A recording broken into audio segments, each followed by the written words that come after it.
مسلمانان بر صغیر کی مذہبی تعلیمات کے مطابق آزادی سے زندگی بسر کرنے کی غرض سے 14 اگست 1947 کو پاکستان مارز وجود میں آیا۔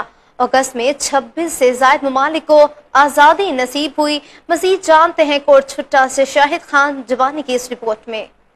آزادی وہ نعمت ہے جس کا کوئی نعم البدل نہیں۔ مسلمانان بر صغیر کی دینی تعلیمات کے مطابق آزادی سے زندگی بسر کرنے کی غرض سے آزاد وطن کے اصول کے لیے قائد اعظم محمد علی جناح کی عظیم جدوجہد اور لاکھوں فرزندان توحید کی لازوال قربانیوں کے نتیجے میں 14 اگست 1947 کو پاکستان مارز وجود میں آیا۔ یہ اگست ہی کا مہینہ ہے جس میں دنیا کے دیگر 26 ممالک کو اپنے اپنے قائدین کی ولولہ انگیز قیادت اور عوامی قربانیوں کے نتیجے میں آزادی کا سورج نصیب ہوا۔ تاریخ کے اوراق کا جائزہ لیا جائے تو جمہوریہ بلاویہ نے 6 اگست 1825 کو اسپین سے اور اسی برس 25 اگست کو یلغوریا نے برازیل سے آزادی حاصل کی۔ پھر 20ویں صدی میں 15 اگست 1945 کو شمالی اور جنوبی کوریا کو وجود ملا اور صرف 2 روز بعد ہی 17 اگست کو دنیا کا سب سے بڑا اسلامی ملک انڈونیشیا آزاد ہوا۔ اس کے 2 برس بعد 1947 میں برطانوی سامراج کے خاتمے اور برصغیر پاک و ہند کی تقسیم کے نتیجے میں 14 اور 15 اگست کو پاکستان اور بھارت دنیا کے نقشے پر نمایاں ہوئے۔ پھر تیزی کے ساتھ ترقی کی منازل طے کرنے والے ملیشیا نے 31 اگست 1957 کو برطانوی سامراج سے چھٹکارا حاصل کیا۔ ماضی قریب میں 20ویں صدی کے آخری دہائی کے آغاز پر سوویت یونین کے ٹوٹنے اور مشرقی بلاک کی شکست و ریخت کے نتیجے میں 6 ممالک اگست کے مہینے میں آزاد ہوئے۔ ان میں سے آرمینیا 23 اگست 1990 کو، جبکہ اسٹونیا، یوکرائن، مارادووا، آذربائیجان اور ترکمانستان بالترتیب